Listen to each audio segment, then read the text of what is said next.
साऱ्या भावांना जय श्रीराम, हर हर महादेव. तर आजही आपला एक विशेष मुद्दा आहे. तो मुद्दा खूप जुना आहे. तर कालही मी चांदूर रेल्वे महादेवघाट देवस्थान इथे दर्शन करायला गेलतो आणि आजही गेलतो. पण मी पाहिलं का जेव्हा आम्ही लहान लहान होतो त्यावेळेस तिथची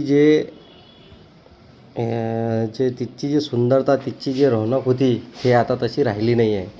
त्यावेळेस आम्ही लहान लहान होतो त्यावेळेस तिथं खूप मोठी यात्रा, खूप मोठं बाजार भरे.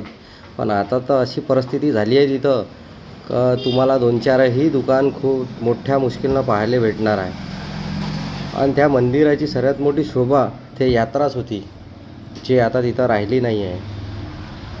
तर मला हेच विचारायचं होतं का आज जे यात्रा, आज तिथं जे बाजार भरणार होता, जे यात्रा तिथं लागणार होती ते लागत नाही आणि तो बाजारही भरत नाही.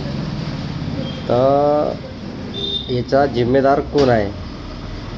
बस इतकंच विचारायचं आहे. कमेंट करून सांगा. जय श्रीराम, हर हर महादेव.